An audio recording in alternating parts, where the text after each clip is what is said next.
Salve espectadores do canal! Nesse quadro de dicas de livro, foram poucas as vezes que eu recomendei livros que eu já conhecia. Como são vídeos de apresentação de livros e não de avaliação, tem uma playlist de resenha aqui no canal também, acaba sendo um formato que me permite apresentar novidades a vocês, mesmo que não conheça a obra. Mas o livro de hoje, eu conheço, eu li grande parte dele para uma disciplina do doutorado em 2016, e eu posso dizer sem medo que esse é um dos melhores livros que eu li nos últimos anos, além de ser um dos mais socialmente relevantes que eu já li nesses 9 anos de academia. O livro de hoje é Guerra dos Lugares, a colonização da terra e da moradia na era das finanças, de Raquel Ronick. A autora é professora do curso de arquitetura da USP, e esse livro foi resultado de uma pesquisa que ela fez durante anos como relatora da ONU para o direito à moradia adequada. Ela já tinha décadas de experiência na área de planejamento urbano e habitação, e ao se tornar relatora da ONU, pôde viajar durante anos para diversos países e analisar de perto a situação da moradia, tanto em países considerados metrópole do mundo, como a Grã-Bretanha, até lugares considerados periféricos, como o Cazaquistão, além de, obviamente, analisar o caso brasileiro. E esse trabalho da ONU foi realmente importante para o resultado da pesquisa. Em circunstâncias normais, esse trabalho provavelmente focaria apenas no Brasil e em questões internas do país. Mas ao viajar para outros lugares do mundo, a Raquel pôde perceber que alguns dos problemas que afetam o acesso à moradia no Brasil afetam também várias partes do mundo. E tudo isso não é coincidência. As causas estão relacionadas. O livro demonstra como a lógica da especulação imobiliária e do mercado financeiro atrelado à questão da moradia, gradativamente foi encarecendo o acesso à moradia pelo mundo todo com o passar das décadas. Eu não sei se essa é a realidade da família de vocês, mas existem muitos casos, e vocês podem achar isso por aí, de pessoas cujos pais trabalharam, compraram terreno, construíram casas, e hoje, mesmo você trabalhando bastante,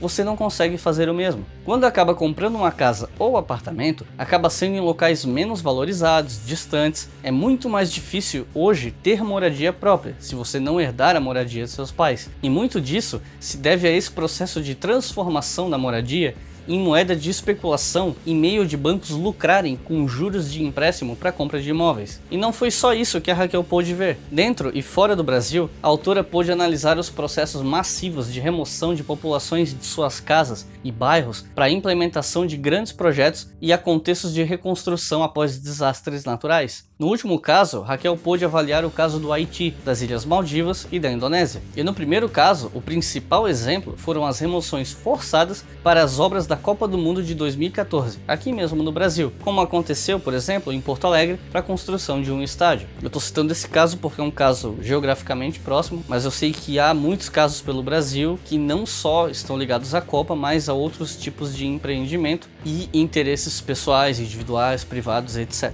A Raquel pôde perceber que as formas de propriedade individual escrituradas e registradas em cartório se sobrepõem a todas as demais formas de relacionamento com a terra e a moradia. Muita gente pobre vive há anos em uma região com muita carência de tudo, simplesmente por ocupar um espaço que não era usado por ninguém. E anos depois, essas pessoas são expulsas de lá sem nenhum tipo de amparo, porque afinal aquela terra é de alguém, seja um indivíduo, grupo ou da própria União, do Estado. A autora analisa isso a partir de uma perspectiva de que isso acaba servindo de arma de exclusão social na mão de elites. Para a autora, a crença de que os mercados podem regular a alocação de terra urbana e moradia de um jeito mais racional, combinada com experimentos financeiros e especulação, fez com que as políticas públicas fossem abandonando a ideia de moradia como um bem social e da cidade como sendo um bem público. As políticas habitacionais e urbanas deixaram de lado a perspectiva de distribuição de bem público para quem não tem recursos e viraram um mecanismo de extração de renda, de ganho financeiro e acumulação de riqueza. Isso criou pobres urbanos sem lugar e aumentou a segregação nas cidades. Enfim, se você se interessar pelo tema,